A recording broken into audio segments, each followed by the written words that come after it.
Welcome back, Brush Monkeys. Today I want to talk about a couple of things, little books that you can get for fairly cheap that'll make things a lot easier on your miniature painting. The first is, let me put these aside. The first is simply a spiral notebook like this. I wrote Miniature Manager on it. And all this is for is you can plot out how you're going to paint something. You can figure out, in this case it was the Primaris Marines. It came with the Warhammer 40k box set, and I was planning out how I was going to convert them into Dark Angels. I've got several different pages on that. Plot out how to paint the Plague Marines, a project I did for a painting contest. The great thing about writing down your painting plots and how you're planning on painting something, and even how you, if you just jump right into painting it, how you painted it. The great thing about this is if I want to go back and paint more of these same things, I've got how I did it down on here. I don't have to completely make up the whole paint scheme all over again. So, like, for example, the Tau Kill team here, I've got step by step how I painted the armor, and their icons, their guns, or how I based them. And if I add more Tau to that army, I can go back and paint them the same way, because I've got it written down here step by step how I did it. The orcs for the Shadow War Armageddon, the same way. I've got just a little quick way of doing all these different paint schemes that I've done. And if you get the kind with multiple sections like this, different tabs, you've got places for research on different projects. If you want to go into more depth on something, step by step how you did it. And in this case, it was a project I was doing that I was taking pictures, so I was writing down what each of the pictures was. So when I posted it online, now I'd have the captions already written out on here. But you've got multiple sections in here to do whatever you need to on this. When I first got back into miniature painting, the first one I used, the whole first section was tips and tricks that I found helpful, and things that I think I needed to catch up on because I'd been out of it for like 15 years. And then the second section was things I needed to get, my shopping list essentially. And then the third section was how I was painting things and the color schemes that went into them and that kind of thing. And so a lot of my old color schemes, see, if I go back, for example, I've got Deathwatch Overkill Kill Team. If I want to go back and see how I did any of those guys and do another unit like them, I've got them all in here. How I did the Gene Stealer cults. So keep that on hand, and it helps you keep track of how you're doing what you do. It's extraordinarily helpful, and like I said, if you go back to add more units to that army, then you've got step-by-step instructions on how to do that. The other two things are kind of applicable to any artist. I got both of these at Michael's, but you can find them at Hobby Lobby or any decent art supply store. One is just a really cheap little book on color theory. I think this was maybe $10 at Michael's.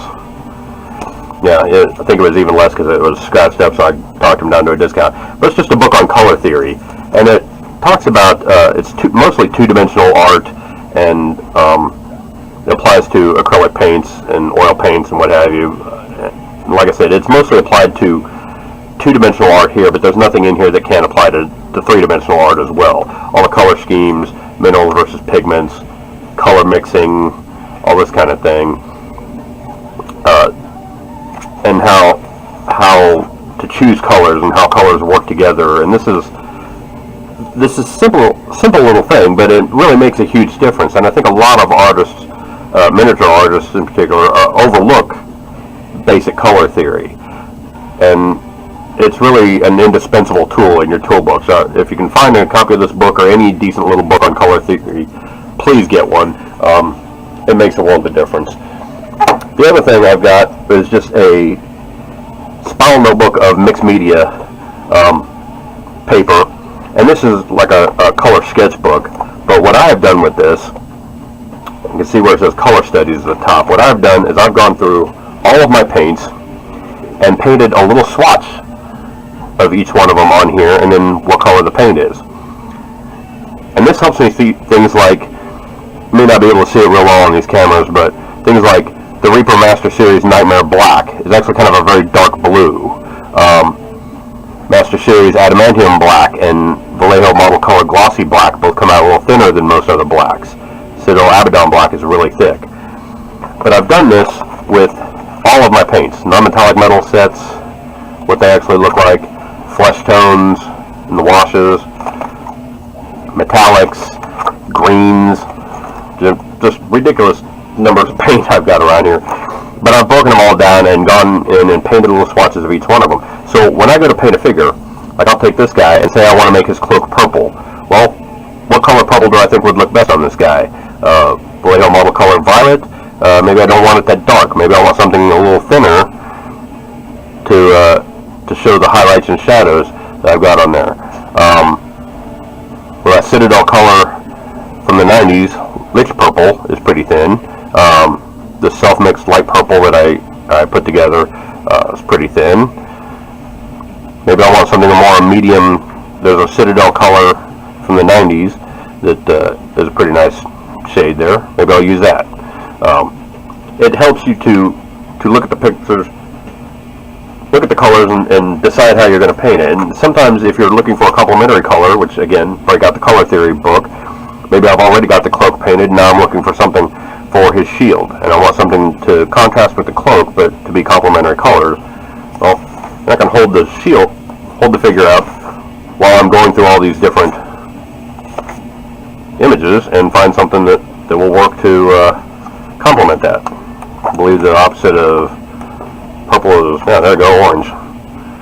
And go to the oranges, find something that works with that.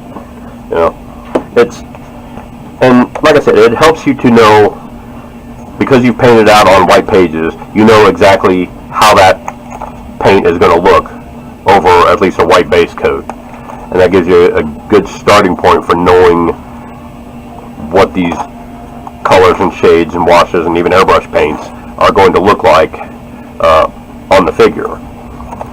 And it's just a really simple thing. Like I said, I think this mixed media notebook was maybe $5 at Michael's, maybe less. I put little swatches of all the paints in there, and that took up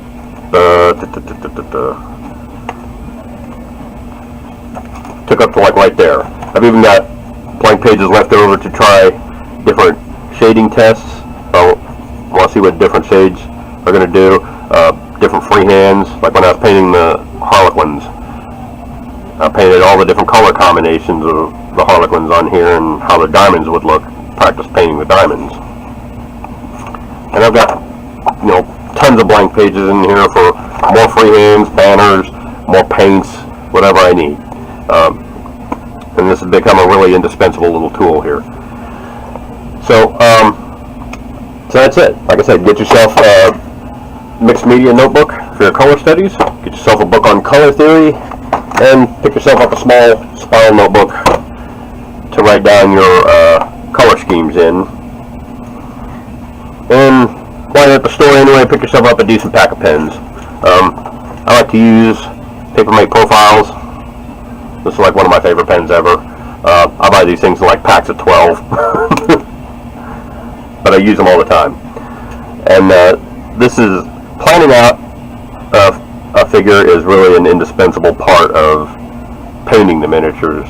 I find it's easier to actually go through and plot out how you're going to make a figure look, especially if you're painting a whole army. You want to plot out how the whole army is going to look from start to finish,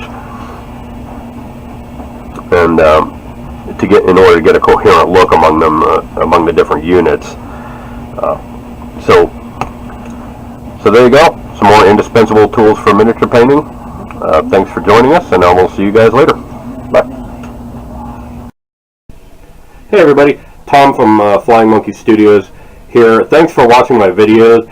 If you like what you saw, hit the like button. If you want to be notified when new videos come out, click subscribe. And in the meantime, if you want to support me in any way, check out my Patreon site, Facebook page, and Instagram page. And comment below on what you want to see on future videos. Thanks a lot. See you later.